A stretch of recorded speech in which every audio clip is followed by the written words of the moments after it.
साथियों, आप सभी का इस प्लेटफॉर्म पर स्वागत है। यहाँ पर हम लोग परीक्षा वाणी प्रकाशन के द्वारा जो कृषि एवं प्रौद्योगिकी से संबंधित पुस्तक प्रकाशित की गई है, जिसमें कंटेंट के साथ आपके स्टडी मटेरियल के साथ साथ 32 वर्षों के अध्यायवार हल प्रश्न पत्र भी शामिल किए गए हैं।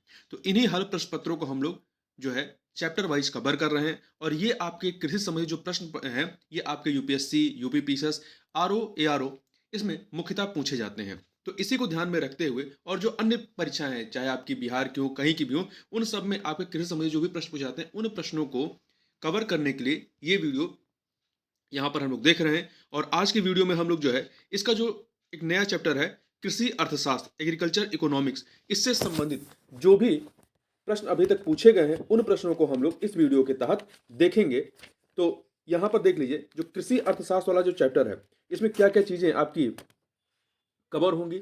जैसे कृषि कीमत एवं कीमत नीति वगैरह है, न्यूनतम समर्थन मूल्य है, उनके बारे में, खेती के प्रकार और प्रणालियों के बारे में, इन सभी के बारे में जो भी प्रश्न अभी तक पूछे गए उन प्रश्नों को ही इस वीडियो में हम लोग देखेंगे। चलिए प्रारंभ करते हैं। इसमें पहला प्रश्न है कि भारत में न्यूनतम समर्थन कीमतें सरकार द्वारा वर्ष में कितनी बार घोषित की जाती हैं। तो ध्यान रखिएगा, 2 बार घोषित की जाती हैं। एक तो आपकी रबी की फसल के लिए न्यूनतम समर्थन मूल्य घोषित किया जाता है, फिर खरीफ की फसल के लिए घोषित किया जाता है। तो इस प्रकार से 2 बार घोषित की जाती हैं। आगे बढ़ते हैं। वसूली कीमत सामान्यतः किस स्तर पर निर्धारित की जाती हैं। वसूली कीमत सामान्यतः किस स्तर पर निर्धारित की जाती हैं। तो ये बाजार कीमत से कम पर, जो वसूली कीमत होती है सामान्यतः बाजार कीमत से कम पर निर्धारित की जाती हैं। किस राज्य की कृषि नीति में कृषि को उद्योग का दर्जा प्रदान किया गया है। किस राज्य के कृषि नीति में कृषि को उद्योग का दर्जा प्रदान किया गया है। तो ये आपका महाराष्ट्र में किया गया है। आगे बढ़ते हैं। अभिजीत सेन समिति की रिपोर्ट के अनुसार न्यूनतम समर्थन मूल्य का निर्धारण किस लागत के आधार पर किया जाना चाहिए। तो ये जो है आपका C2 लागत के आधार पर इसका निर्धारण होना चाहिए। ठीक है, आगे देखें। इसमें देखिए, यहां अब एक प्रश्न उठता है कि ये C2 जो लागत हम बात कर रहे हैं, ये C2 लागत होता क्या है। तो देखिए, इसके बारे में कई सारे टर्म आते हैं, जैसे कि आपका एक A2 आता है, ठीक है, एक FL आता है। पहले इसको समझ लेते हैं। देखिए A2 क्या होता है। A2 में जो है आपका A2 में इसमें विभिन्न तरह के खर्चे, जैसे कि बीज, खाद्य, श्रम, ईंधन, सिंचाई आदि की लागत को शामिल किया जाता है। फिर इसके बाद आपका जो FL होता है, FL, इसमें देखिए एक होता है A2, फिर A2 प्लस आपका FL होता है। तो A2 प्लस FL में क्या होता है, इसमें जो A2 वाले मानदंड हैं, जिसमें आपके खर्चे हैं जैसे कि बीज, खाद, श्रम, ईंधन, सिंचाई आदि की लागत, वो तो रहते हैं। इसके अतिरिक्त FL में क्या आता है, इसमें परिवार के सदस्यों जिन्हें हम कोई भुगतान नहीं करते हैं, ठीक है, जिनके लिए भुगतान नहीं किया गया हो, के श्रम की लागत को शामिल किया जाता है। तो A2 में आपके जो बीज इत्यादि के जो खर्चे हैं, बीज हैं, खाद्य है, श्रम है, जो आप श्रमिक रखते हैं, सिंचाई है, ईंधन है, ये खर्चे। और FL में क्या होता है, जो पारिवारिक व्यक्ति जो श्रम कर रहा है, जिसे आप कोई भुगतान नहीं करते हैं, उसके श्रम की लागत को शामिल किया जाता है। ठीक है, तो ये हो गया A2 प्लस FL। अब C2 क्या होता है।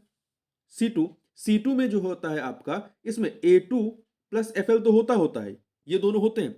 इसके अलावा जमीन के पट्टे और पूंजीगत संपत्तियों पर ब्याज को भी शामिल किया जाता है। तो ये सब मिलकर के क्या हो जाते हैं, C2 हो जाते हैं। ठीक है, तो इसी C2 लागत पर जो है न्यूनतम समर्थन मूल्य निर्धारित करने की अनुशंसा अभिजीत सेन समिति के द्वारा की गई थी।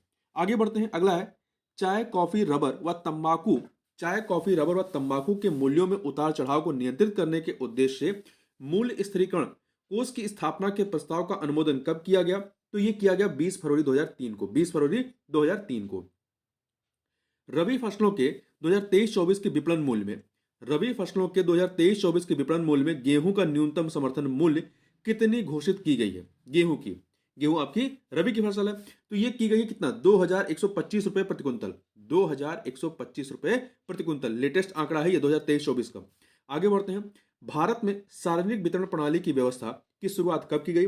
महत्वपूर्ण है, ये व्यवस्था जो है आपकी 1950 में भारत में सार्वजनिक वितरण प्रणाली की जो सुरक्षा है, पीडीएस सिस्टम, ये 1950 में लागू की गई या शुरुआत होती है। क्वेश्चन नंबर 8 देखते हैं। क्वेश्चन नंबर 8 क्या है आपका, भारतीय खाद्य निगम जिसे FCI कहते हैं, भारतीय खाद्य निगम की स्थापना किस सन में की गई थी। तो इसकी स्थापना जो है 1965 में, 1965 में। अगला है भूधारण प्रणाली को रैयतवारी व्यवस्था की शुरुआत भारत में किसने की थी। भूधारण प्रणाली की रैयतवारी या रैयतवाड़ी व्यवस्था की शुरुआत भारत में किसके द्वारा की गई। तो ये टॉमस मुनरो के द्वारा, किसके द्वारा? टॉमस मुनरो के द्वारा की गई थी, ठीक है। जबकि जो जमींदारी प्रथा वाली थी वो लॉर्ड कॉर्नवालिस के द्वारा प्रारंभ की गई थी। आगे बढ़ते हैं। भूदान कार्यक्रम, भूदान आंदोलन कार्यक्रम आचार्य विनोबा भावे द्वारा सर्वप्रथम किस प्रदेश से आरंभ किया गया था? तो सर्वप्रथम इन्होंने आंध्र प्रदेश से प्रारंभ किया था। कहां से? आंध्र प्रदेश से। आगे बात करते हैं लक्षित सार्वजनिक वितरण प्रणाली, लक्षित अर्थात टारगेटेड पीडीएस सिस्टम में गरीबी रेखा के नीचे आने वाले परिवारों के निर्धारण का मानक क्या है? तो जिनकी वार्षिक आय 15,000 रुपए से कम है वो इसके तहत आते हैं। आगे बढ़ते हैं। चीनी वर्ष कब से कब तक होता है? जो चीनी वर्ष होता है, चीनी वर्ष ये अक्टूबर से सितंबर, चीनी वर्ष अक्टूबर से सितंबर के मध्य में होता है। सरकार कितने फसलों के लिए न्यूनतम समर्थन मूल्य की घोषणा करती है? तो सरकार जो है 23 फसलों के लिए, कितने? 23 फसलों के लिए न्यूनतम समर्थन मूल्य की घोषणा करती है। अगला है एफसीआई को खाद्यान्नों की आर्थिक लागत और निर्गमन मूल्य के बीच, एफसीआई को खाद्यान्नों की आर्थिक लागत और निर्गमन मूल्य के बीच अंतर की प्रतिपूर्ति सरकार द्वारा कैसे की जाती है? तो ये जो प्रतिपूर्ति है सरकार द्वारा, देखिए, ना ही खाद्य ऋण द्वारा, ना ही खाद्य अनुदान द्वारा, ना ही बजटीय सहायता द्वारा, इनमें से कोई भी इसका नहीं, एक सेकंड, खाद्य अनुदान द्वारा, यहां पर खाद्य अनुदान द्वारा की जाती है। एफसीआई को खाद्यान्नों की आर्थिक लागत और निर्गमन मूल्य, आर्थिक लागत और निर्गमन मूल्य के बीच अंतर की प्रतिपूर्ति सरकार द्वारा खाद्य अनुदान द्वारा की जाती है, ठीक है। आगे बढ़ते हैं। अगला है क्वेश्चन नंबर 15, देखते हैं। 15 क्या है? भारत में वर्ष 2022-23 में कुल खाद्यान्न उत्पादन कितना था? तो ये कितना था?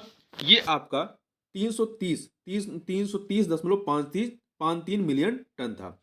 आगे बढ़ते हैं। सर टॉमस मुनरो किस भू राजस्व बंदोबस्त से संबंध थे? तो ये जो है रैयतवाड़ी व्यवस्था से या बंदोबस्त से संबंधित थे। विश्व खाद्य दिवस कब मनाया जाता है? तो विश्व खाद्य दिवस जो है प्रत्येक वर्ष 16 अक्टूबर को मनाया जाता है। खरीफ फसलों के 2023-24 के न्यूनतम समर्थन मूल्य में किस फसल की मूल्य वृद्धि सर्वाधिक की गई है? खरीफ फसलों, जिसमें आपका चावल आता है, धान आता है। तो इसमें सबसे अधिक जो मूल्य वृद्धि हुई किसमें हुई है? वो तिल में हुई है, ठीक है। किसमें हुई है? तिल में। भारत में जमींदारी भू व्यवस्था किसके काल में लागू की गई थी? तो ये जमींदारी भू व्यवस्था लॉर्ड कॉर्नवालिस के समय में प्रारंभ की गई थी, ठीक है। लॉर्ड कॉर्नवालिस के समय में 1793 के लगभग। किस व्यवस्था में भूमि पर ग्राम समुदाय का संयुक्त स्वामित्व होता है? किस व्यवस्था में भूमि पर ग्राम समुदाय का संयुक्त स्वामित्व होता है? तो ये आपका होता है महालवाड़ी व्यवस्था में। आगे बढ़ते हैं। निम्नलिखित में से कौन सा प्रतियोगी बाजार है? कॉम्पिटिटिव मार्केट है। कौन सा है? तो इसमें जो पूर्ण बाजार होते हैं वो आपके क्या होते हैं? वो प्रतियोगी बाजार कहलाते हैं, ठीक है। प्रतियोगी बाजार कहलाते हैं। यहां थोड़ा सा हम लोग जो पूर्ण बाजार का कॉन्सेप्ट इसको थोड़ा समझ लेते हैं। पहले बाजार देखें, बाजार क्या होता है? देखिए, बाजार से अभिप्राय उस स्थान से होता है जहां क्रेता तथा विक्रेता वस्तु का सौदा करने के लिए किसी जगह इकट्ठे होते हैं, ठीक है। और जो पूर्ण बाजार होता है, पूर्ण प्रतियोगी बाजार, ये वो बाजार होता है, एक बाजार, देखिए, ऐसा बाजार या एक बाजार को उस समय पूर्ण कहा जाता है जबकि उसमें क्रेताओं की संख्या काफी अधिक होती है और एक समान वस्तु का विनिमय किया जाता है। तो वो आपका क्या होता है? वो पूर्ण बाजार कहलाता है। और जो एकाधिकार बाजार होता है, एकाधिकार बाजार की वह अवस्था होती है जिसमें वस्तु का केवल एक ही विक्रेता होता है तथा उसका वस्तु की पूर्ति पर नियंत्रण होता है। तो क्रेता जो खरीद रहा है और विक्रेता आपका जो बेच रहा है, ठीक। तो इस प्रकार से आपका जो पूर्ण बाजार में होगा, पूर्ण बाजार, इसमें क्रेता जो होंगे, खरीदने वालों की संख्या काफी अधिक होती है और एक समान वस्तु का जो है विनिमय किया जाता है। और जो एकाधिकार होता है, यहां पर बेचने वाला मतलब दुकानदार एक ही होता है, ठीक है, एक ही होता है और उसका क्या होता है? उस पूरे वस्तु पे कंट्रोल होता है। आगे चलते हैं। अगला प्रश्न है आपका कि मूल्य सिद्धांत या प्राइस थ्योरी भाग होता है किसका? तो प्राइस थ्योरी जो है आपका प्रक्षेत्र प्रबंधन का पार्ट होता है। गिफेन वस्तुओं का संबोधन होता है किसके लिए? तो गिफेन वस्तुएं जो होती हैं ये आपकी निम्न कोट की वस्तुएं होती हैं, निम्न कोट की। कृषि वस्तुओं का समर्थन मूल्य क्या होता है? तो देखिए, यहां पे आप देखिए सी वाला, वह न्यूनतम मूल्य जिस पर सरकार खरीदने के लिए तैयार हो। कृषि मूल्य आयोग की स्थापना कब की गई थी? तो कृषि मूल्य आयोग की जो स्थापना है वो 19 1965 में हुई थी। कब हुई थी? 1965 में की गई थी कृषि मूल्य आयोग की स्थापना। ठीक है, और थोड़ा सा यहाँ ध्यान दीजिए, देखिए कृषि मूल्य आयोग जो है, यह शॉर्ट में हम लोग एपीसी कहते हैं, एपीसी। इसकी स्थापना 1965 हुई थी, 65 में। बाद में एपीसी का नाम बदल करके जो है कृषि मूल्य आयोग का नाम बदल करके कृषि लागत एवं मूल्य आयोग कर दिया गया। कृषि लागत एवं मूल्य आयोग ये कब किया गया? ये 1985 में किया गया। ठीक है, तो पहले 1965 में कृषि मूल्य आयोग एसीपी की स्थापना होती है, फिर एपीसी का जो नाम बदल करके कृषि लागत एवं मूल्य आयोग सीएसीपी कर दिया गया 1985 में। तो इस चीज को भी आप ध्यान रखिएगा। और यहां पर जो एक वर्ड इस्तेमाल हुआ था प्रक्षेत्र प्रबंधन, इसे इंग्लिश में क्या कहते हैं? इसे फार्म मैनेजमेंट, जो खेत का मैनेजमेंट है वो कहा जाता है। आगे चलते हैं, अगला प्रश्न है आपका यहां पर, एक सेकंड, 26 नंबर। भारत में कृषि आय की गणना, भारत में कृषि आय की गणना की जाती है उत्पादन विधि से। किस विधि से? उत्पादन विधि से की जाती है। अगला है, भारतीय योजना आयोग ने देश में निम्नलिखित में से किसके वितरण को सुधारने के लिए राष्ट्रीय निधि बनाई? किसके वितरण को सुधारने के लिए? तो सार्वजनिक वितरण प्रणाली के जरिए खाद्यान्न के वितरण को सुधारने के लिए राष्ट्रीय निधि बनाई थी। विशिष्ट कृषि में किसान अपने जोत से अपनी कुल आय का कम से कम कितना प्रतिशत प्राप्त करता है? तो कितना? 50% प्राप्त करता है। कितना? 50% प्राप्त करता है। अगला है, शुष्क खेती में वार्षिक वर्षा कितने सेंटीमीटर से कम पाई जाती है? तो शुष्क खेती में वार्षिक वर्षा जो है वो आपका 50 सेंटीमीटर से कम पाई जाती है। अगला है, रैचिंग पद्धति किस देश में बहुतायत रूप में पाई जाती है? तो रैचिंग पद्धति जो है ये आपका ऑस्ट्रेलिया में बहुतायत रूप में पाई जाती है। ठीक है, प्रश्न उठता है कि रैचिंग पद्धति होती क्या है? तो थोड़ा सा रैचिंग पद्धति के बारे में समझ लेते हैं, या रैचिंग फार्मिंग के बारे में। देखिए, इस प्रकार की जो खेती होती है इसमें भूमि की जुताई, बुआई, गुड़ाई आदि नहीं की जाती है, न ही फसलों का उत्पादन किया जाता है, बल्कि प्राकृतिक वनस्पतियों पर विभिन्न प्रकार के पशुओं जैसे कि भेड़, बकरी आदि को चराया जाता है। इस प्रकार की खेती ऑस्ट्रेलिया, अमेरिका, तिब्बत तथा भारत के, ठीक है, ये जो खेती होती है ये आपका ऑस्ट्रेलिया है, अमेरिका है, तिब्बत है, भारत के पर्वतीय पठारी क्षेत्रों में भेड़ बकरी चराने के लिए की जाती है।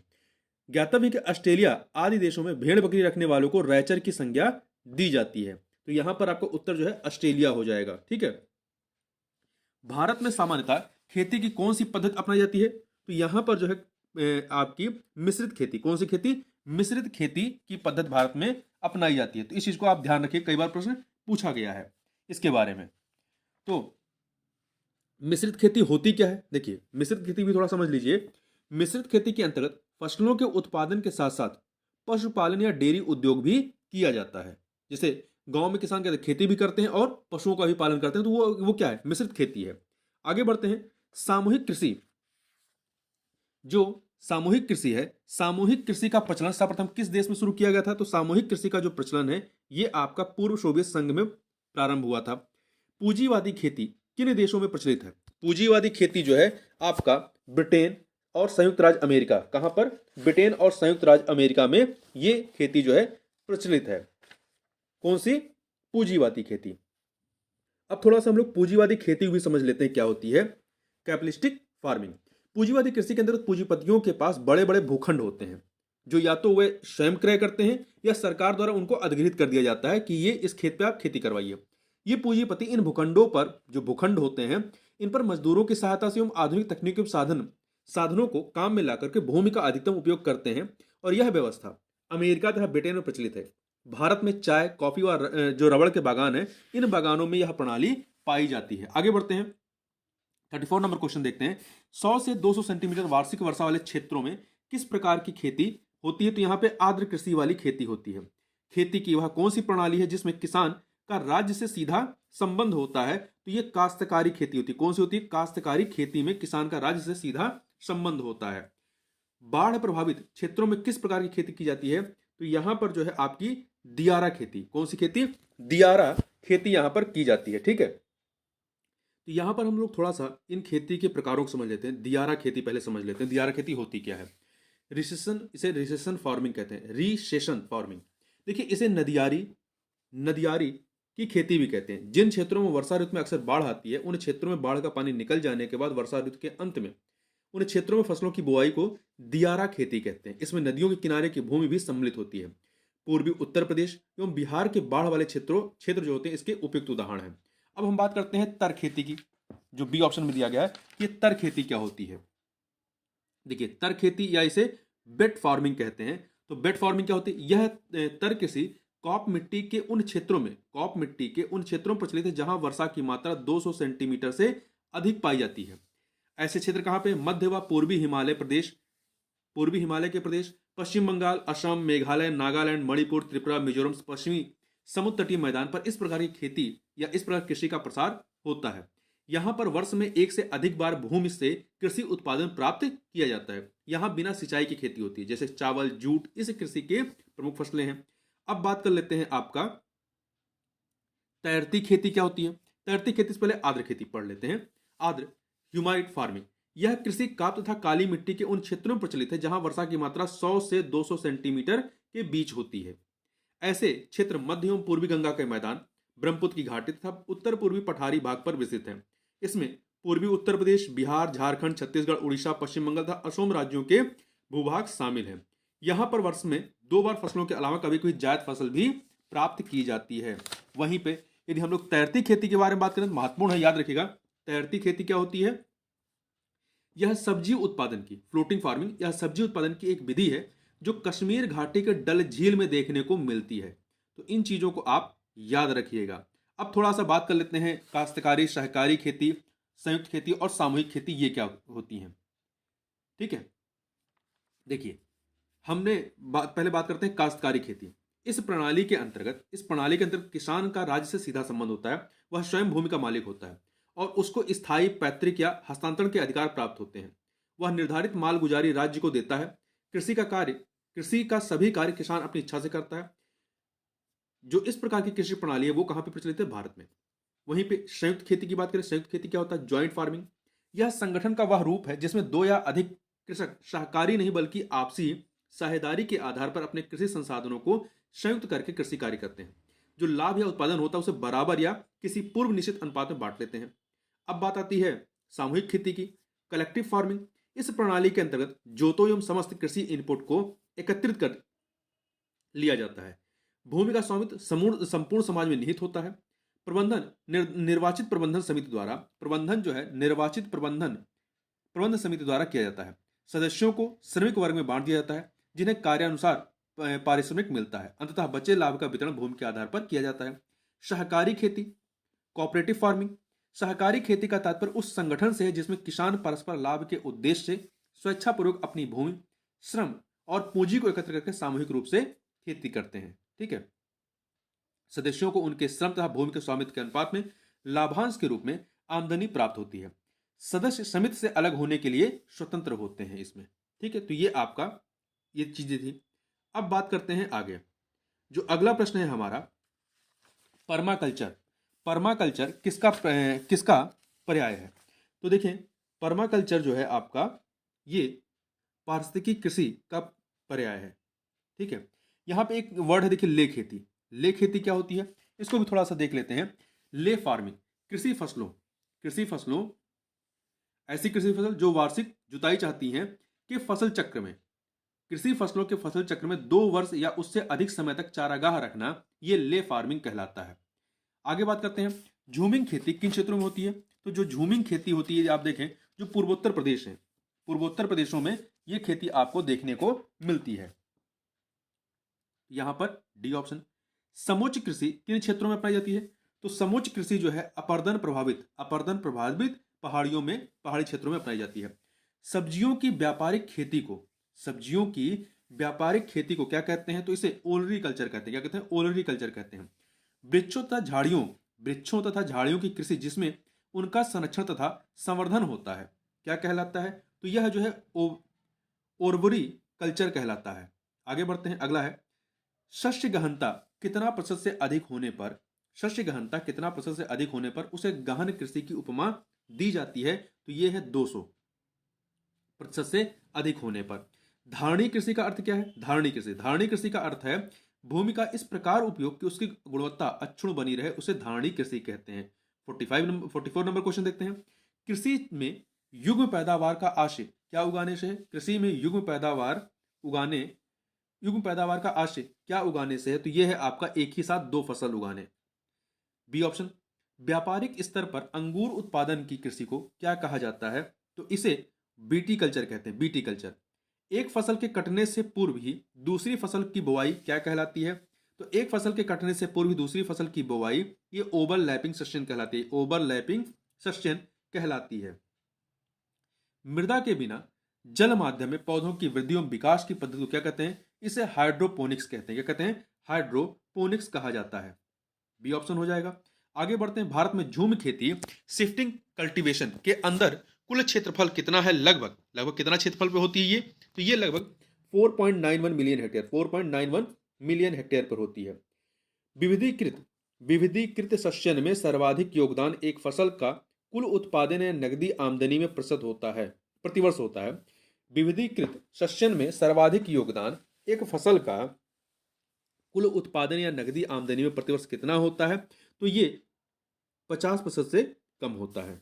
अगला है झूमिंग कृषि सर्वाधिक व्यवहृत है किस क्षेत्र में? तो ये सर्वाधिक आपका नागालैंड क्षेत्र में होती है, पूर्वोत्तर के। स्टॉक फार्मिंग क्या होती है? स्टॉक फार्मिंग जो है ये आपका पशुओं का प्रजनन है। क्या है? पशुओं का प्रजनन है। निम्नलिखित राज्यों में से कौन भारत में ठेकेदारी कृषि कॉन्ट्रैक्ट फार्मिंग लागू करने में अग्रणी है? तो कौन सा राज्य है? पंजाब है। यहाँ पे कॉन्ट्रैक्ट फार्मिंग होती है, बी ऑप्शन। आगे बढ़ते हैं। केन्या की नोबेल पुरस्कार विजेता वांगरी मथाई निम्नलिखित में से किस एक क्षेत्र में अपने योगदान के लिए जानी जाती हैं? तो धारणीय विकास के क्षेत्र में अपने प्रयासों के लिए। बीटी कल्चर में निम्नलिखित में से कौन सा उत्पादित होता है? तो अंगूर। बीटी कल्चर में अंगूर की खेती की जाती है। भारत में ग्रामीण अवस्थापना विकास कोष कार्यक्रम को क्रियान्वित करने वाली मुख्य संस्था कौन सी है? तो यह नाबार्ड है।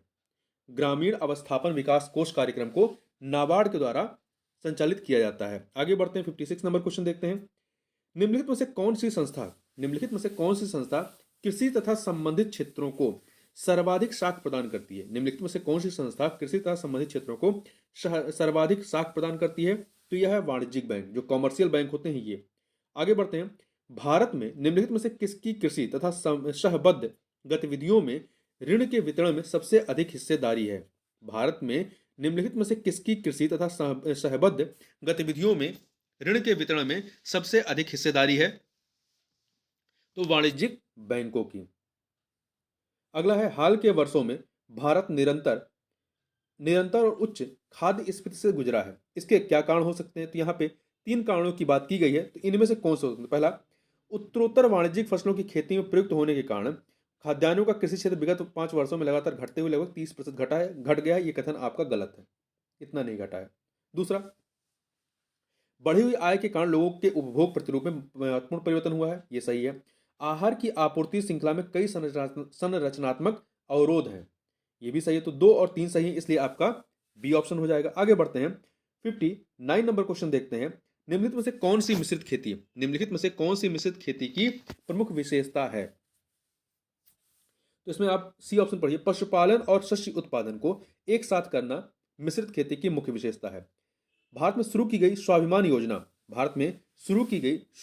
योजना किससे संबंधित है? तो यह जो है ग्रामीण बैंकिंग से। किससे संबंधित है? ग्रामीण बैंकिंग से संबंधित है स्वाभिमान योजना। इसको ध्यान रखिएगा। थोड़ा सा और याद रखिएगा स्वाभिमान योजना के बारे में। प्रारंभ कब की गई थी? तो ग्रामीण क्षेत्रों में बैंकिंग सुविधा उपलब्ध कराने हेतु वित्तीय समावेशन पर राष्ट्रीय कार्यक्रम स्वाभिमान का शुभारंभ जो है 10 फरवरी 2011 को किया गया था नई दिल्ली में। इतना चीज याद रखिएगा। आगे चलते हैं। 61 नंबर क्वेश्चन है आपका।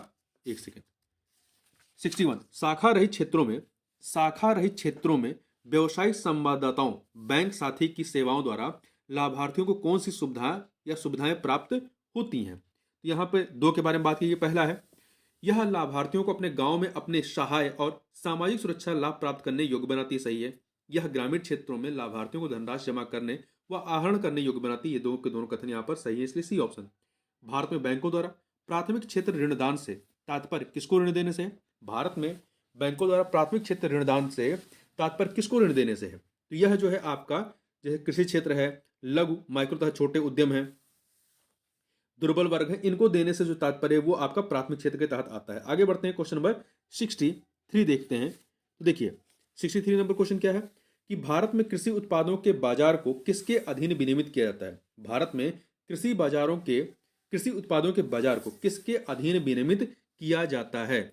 तो ये जो है आपका राज्यों द्वारा अधिनियमित कृषि उत्पाद विपणन समिति अधिनियम के द्वारा विनियमित किया जाता है। आगे बढ़ते हैं, 64 नंबर क्वेश्चन देखते हैं।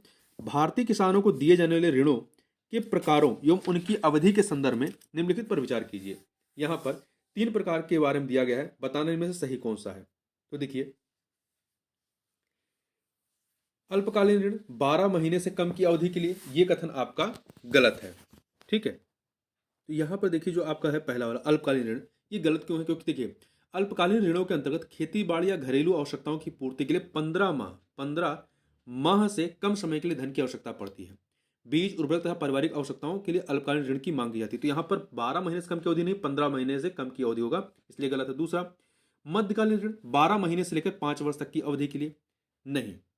ये देखिए यहाँ पे क्या होगा, मध्यकालीन ऋणों के अंतर्गत भूमि में सुधार के लिए, पशु खरीदने के लिए तथा कृषि उपकरण प्राप्त करने के लिए 15 माह से 5 वर्ष तक की अवधि के लिए प्राप्त किए गए ऋणों को शामिल किया जाता है। तो यहाँ पे 15 महीने से लेकर 5 वर्ष। दीर्घकालीन ऋण ये जो होते हैं आपका 5 वर्षों से अधिक अवधि के लिए लिए जाते हैं। तो ये आपका तीसरा वाला केवल सही है, तो बी ऑप्शन हो जाएगा। देखिए दीर्घकालीन ऋणों के अंतर्गत भूमि खरीदने, भूमि पर स्थायी सुधार कराने, पुराने ऋणों का भुगतान करने तथा महंगे कृषि यंत्र खरीदने के लिए 5 वर्ष से अधिक समय अवधि के ऋणों को सम्मिलित किया जाता है। आगे बढ़ते हैं, 65 नंबर क्वेश्चन। कृषि उत्पादन में काष्ठ के हलों, लकड़ी के हलों के स्थान पर इस्पात के हलों मतलब लोहे के हलों का उपयोग निम्नलिखित में से किसका उदाहरण है? तो ये जो है पूंजी बढ़ाने वाली प्रौद्योगिकी की प्रगति का उदाहरण है। अगला है गन्ने की उचित एवं लाभप्रद कीमत FRP को निम्नलिखित में से कौन अनुमोदित करता है या करती है? तो इसे जो है आर्थिक मामलों की मंत्रिमंडलीय समिति के द्वारा अनुमोदित किया जाता है। आगे बढ़ते हैं, निम्नलिखित कथनों पर विचार कीजिए। दो यहाँ पे कथन कांड का प्रश्न है। तो देखिए कथन क्या है? छद्म बेरोजगारी भारतीय कृषि की सामान्य विशेषता है, सही है। कारण, भारत कृषि प्रक्रियाओं को लागू करने में तुलनात्मक रूप से धीमा रहा है। तो कथन कारण दोनों ही सही, परंतु व्याख्या नहीं कर रहा। कारण जो है कथन की व्याख्या नहीं कर रहा है, इसलिए बी ऑप्शन हो जाएगा। प्रच्छन्न बेरोजगारी का सामान्यतः अर्थ क्या होता है? इसका सामान्य अर्थ होता है श्रमिक की सीमांत उत्पादकता शून्य है। मतलब कि किसी काम के लिए 5 मजदूर ही जरूरी है, वहां पे 10 मजदूर काम कर रहे हैं। ठीक है, मतलब यदि आप 5 मजदूर को हटा भी देते हैं तो आपके प्रोडक्टिविटी पर कोई प्रभाव नहीं पड़ रहा है। तो उनकी जो सीमांत उत्पादकता है 5 की, वो क्या है? 0 है। तो यही आपकी प्रच्छन्न बेरोजगारी है, जो कि कृषि क्षेत्र में पाई जाती है। मतलब जितने लोग जरूरत नहीं है उससे अधिक लोग उस कृषि क्षेत्र में लगे हुए हैं। आगे बढ़ते हैं, 69 नंबर देखते हैं। 69 नंबर, केंद्र सरकार ने राष्ट्रीय फ्लोर लेवल न्यूनतम मजदूरी, national floor level minimum wage NFLMW को बढ़ाकर कितना कर दिया है? इसको बढ़ाकर कितना किया गया है? 176 रुपीज पर डे, 176 रुपये प्रतिदिन। आगे बढ़ते हैं, भारत में कृषि उत्पादों के बाजार को किसके अधीन विनियमित किया जाता है? भारत में कृषि उत्पादों के बाजार को किसके अधीन विनियमित किया जाता है? तो इसे जो है राज्यों द्वारा अधिनियमित कृषि उत्पाद विपणन समिति अधिनियम, जिसे APMC कहते हैं, उसके द्वारा इसको विनियमित किया जाता है। वर्ष 1997-98 के बाद से न्यूनतम समर्थन मूल्य के संदर्भ में कौन सा कथन जो है वो सत्य है? तो यहाँ पे जो देखिए, पहला, न्यूनतम समर्थन मूल्य जो है वो C2 लागतों से ज्यादा होती है, तो ये सत्य है। उत्तर प्रदेश में कितने कृषि जलवायु क्षेत्र पाए जाते हैं? तो उत्तर प्रदेश में यदि आप बात करें तो यहाँ पर कुल कितने? 9 कृषि जलवायु क्षेत्र हैं। ध्यान रखिएगा, उत्तर प्रदेश में कुल कितने कृषि जलवायु क्षेत्र हैं? कुल 9 कृषि जलवायु क्षेत्र यहाँ पर पाए जाते हैं। तो ये कई बार प्रश्न पूछा गया है आपका। तो यहाँ पर फैक्ट याद रखिएगा कि भारत में कुल कृषि जलवायु क्षेत्र उत्तर प्रदेश में 9 है। यदि आपको भारत में पूछा जाए भारत में कुल कितने कृषि जलवायु क्षेत्र हैं एग्रो क्लाइमेट, तो ये 15 है कृषि जलवायु क्षेत्र। और वहीं यदि यह पूछा जाए कि कितने कृषि पर्यावरणीय क्षेत्र हैं भारत में, कुल कितने कृषि पर्यावरणीय क्षेत्र, तो ये अलग है एग्रो इकोलॉजिकल जोन, तो ये कितने हैं? 20 हैं। तो दोनों याद रखिएगा, महत्वपूर्ण है कि भारत में कुल कृषि जलवायु क्षेत्र कितने हैं? 15। यदि पूछा जाए कि कुल कृषि पर्यावरणीय क्षेत्र कितने हैं, तो 20 हैं। और उत्तर प्रदेश में कुल कृषि जलवायु क्षेत्र कितने हैं? 9। तो इन चीजों को आप याद रखिएगा। ठीक है, आगे बढ़ते हैं, 73 नंबर क्वेश्चन देखते हैं। ये क्या है? बुल्क कैपिटलिस्ट बैल पूंजीपति किसे कहा जाता है? तो ये जो है आपका उन किसानों को जिनके पास कुछ साधन तो है पर धनाढ्य नहीं है, सी ऑप्शन। स्वतंत्र भारत में भूमि सुधारों के संदर्भ में निम्नलिखित में से कौन सा कथन जो है वो सही है आपका? इसमें देखिए पहला, हदबंदी कानून पारिवारिक जोत पर केंद्रित है ना कि व्यक्तिगत जोत पर। यह कथन गलत है, व्यक्तिगत जोत पर थे। भूमि सुधारों का प्रमुख उद्देश्य सभी भूमिहीनों की कृषि भूमि प्रदान करना था। यह कथन आपका बी वाला सही है कि भूमि सुधारों का प्रमुख उद्देश्य सभी भूमिहीनों की कृषि भूमि प्रदान करना था। अगला सी वाला, इसके परिणामस्वरूप नगदी फसलों की खेती कृषि का प्रमुख रूप बन गई। नहीं। डी, भूमि सुधारों ने हदबंदी सीमाओं को किसी भी प्रकार की छूट की अनुमति नहीं दी थी। बिल्कुल दी थी। 75 नंबर क्वेश्चन देखते हैं। भारत के संदर्भ में निम्नलिखित में से किस या किन पद्धतियों को पारितंत्र अनुकूली कृषि माना जाता है? भारत के संदर्भ में निम्नलिखित में से किस या किन पद्धतियों को पारितंत्र अनुकूली कृषि माना जाता है? इसमें से देखिए 4 के बारे में बात की गई। फसल विविध रूपण, सिंब आधिक्य, टेंशियोमीटर का प्रयोग, ऊर्ध्वाधर कृषि, ये सभी के सभी जो पद्धतियां हैं वो परितंत्र अनुकूली कृषि के तहत मानी जाती हैं। 1 2 3 4 डी ऑप्शन। अगला है, हाल ही में बीते दिनों में निम्नलिखित में से कौन से कारक या कौन सी नीतियां भारत में चावल के मूल्य को प्रभावित कर रही हैं? तो कौन सी नीतियां कर रही हैं? न्यूनतम समर्थन मूल्य, सरकार द्वारा व्यापार करना, सरकार द्वारा भंडारण करना, उपभोक्ता सहायकियां या जो उपभोक्ताओं को सब्सिडीज दी जाती हैं, ये सभी जो चीजें वो चावल के मूल्य को प्रभावित कर रही हैं। 1 2 3 4 डी ऑप्शन। भारत में निम्नलिखित में से किन्हें कृषि में सार्वजनिक निवेश माना जा सकता है? किसे भारत में कृषि में सार्वजनिक निवेश माना जा सकता है? यहां पे 6 के बारे में बात की गई है। तो देखिए किसको माना जाएगा। पहला, सभी फसलों के कृषि उत्पाद के लिए न्यूनतम समर्थन मूल्य निर्धारित करना, ये नहीं, ये निवेश नहीं माना जाएगा। प्राथमिक कृषि साख समितियों का कंप्यूटरीकरण, ये निवेश माना जाएगा। सामाजिक पूंजी विकास, ये भी निवेश माना जाएगा। कृषकों को निःशुल्क बिजली की आपूर्ति, ये निवेश नहीं माना जाएगा। बैंकिंग प्रणाली तथा कृषि ऋण की माफी, नहीं। सरकारों द्वारा शीतगार सुविधाओं को स्थापित करना, ये आपका सार्वजनिक निवेश माना जाएगा। तो आपका दूसरा, तीसरा और छठा, तो सी ऑप्शन हो जाएगा। आगे बढ़ते हैं। अगला निम्नलिखित कथनों पर विचार कीजिए। 2 कथन आपके पास दिए गए हैं, 2 कथन, और बताना है इनमें से क्या है, कौन से सही है। ठीक है, तो आप यहां पे देखिए। पहला, सभी अनाजों, दालों एवं तिलहनों का न्यूनतम समर्थन मूल्य पर प्रापण खरीद भारत के किसी भी राज्य या केंद्रशासित प्रदेश में असीमित होता नहीं, असीमित तो नहीं होता ये। ठीक है। दूसरा, अनाजों एवं दालों का एमएसपी किसी भी राज्य या केंद्र शासित प्रदेश में उस स्तर पर निर्धारित किया जाता है जिस स्तर पर बाजार मूल्य कभी नहीं पहुंच पाते हैं। ये कथन भी गलत है। 2 के दोनों कथन यहां पर गलत है, तो डी ऑप्शन।